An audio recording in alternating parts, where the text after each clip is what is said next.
Someone who would have been watching very closely, I know, is the foreign editor at The Australian, Greg Sheridan. What'd you make of the address, Greg? And did he have a point when it came to saying China's too big to ostracise? What's your analysis?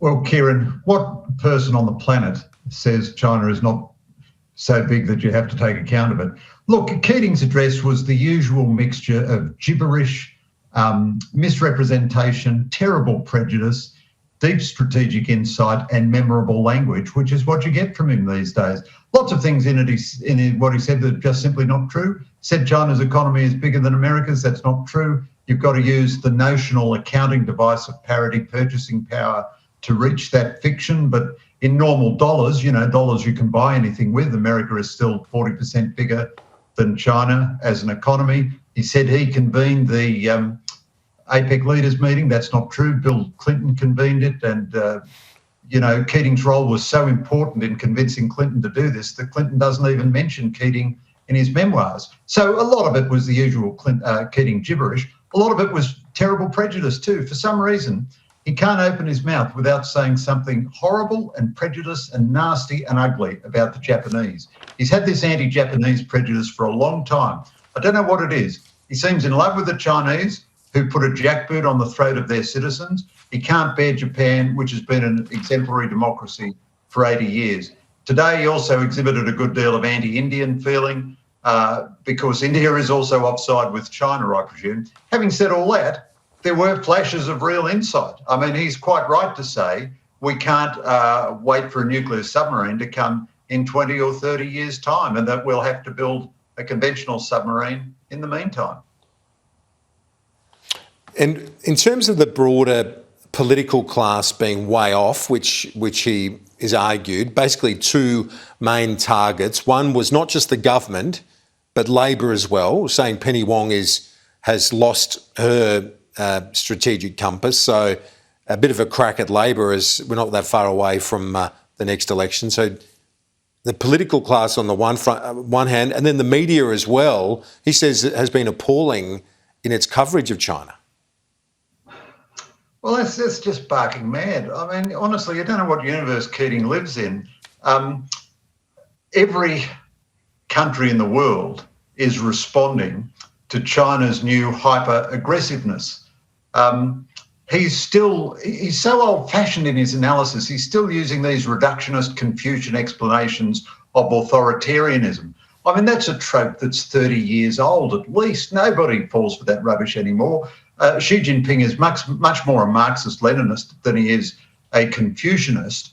And what does he think that the rest of the world made it up? Xi Jinping promised Barack Obama he would not militarise the South China Sea, and then he did militarise the South China Sea. China is not just a little bit authoritarian. According to the United Nations, it's committing genocide against its Uyghurs in Xinjiang. There are no more human rights lawyers in China because they're all dead or in prison, and so on and so on. All the intelligence agencies of every Western nation will tell you China is the overwhelming author of cyber attacks against Australian institutions and American and British Western institutions. So what does he say? So all of that, I think, is just rubbish, just complete rubbish.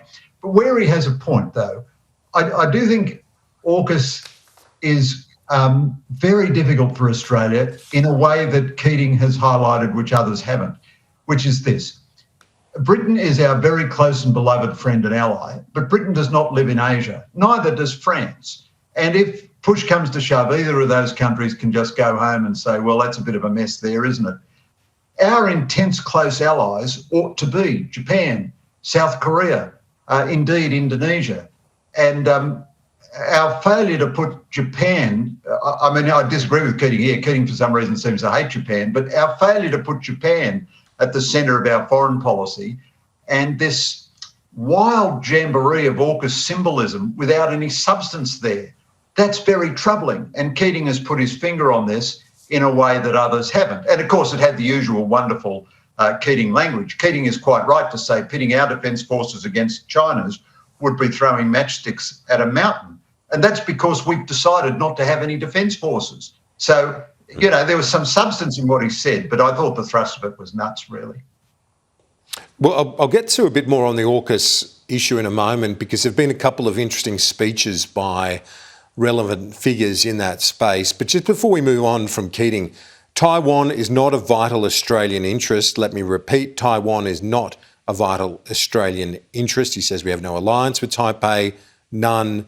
There is no document you can find. He says that needs to be the prism with which we look at the Taiwan issue as a potential flashpoint, Greg. Yeah, so I think he's wrong there strategically and morally. And this is an ugly, nasty, narrow and quite vicious prism through which to view this.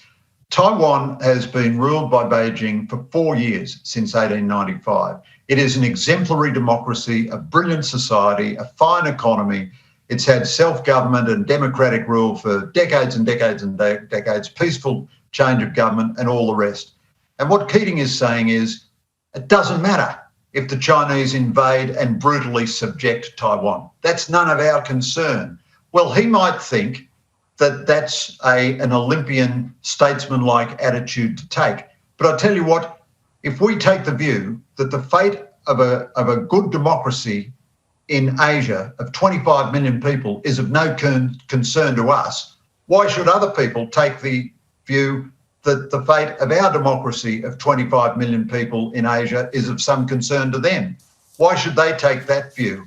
I thought his comments on Taiwan were quite disgraceful, and they are the sort of comments which encourage a reckless action by Beijing and tell it that it will have its apologists, its useful idiots arguing its case, and it won't pay the sort of price that it ought to pay for action against Taiwan. And that makes military action by Beijing against Taiwan more likely.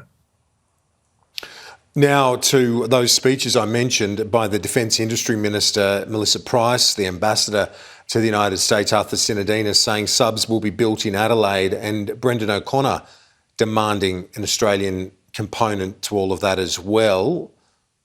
But how does that feed into your broader analysis of the AUKUS submarine setup? Well, that just shows again that these nuclear subs are fantasy subs. I mean, the government wants us all to say how brilliant it is because it's achieved the in-principle decision that the Americans and the Brits will share their nuclear propulsion technology with us. But their communication strategy seems to consist entirely of fugitive remarks by officials in Senate Estimates Committee who continually tell us that we won't get the first sub before 2040.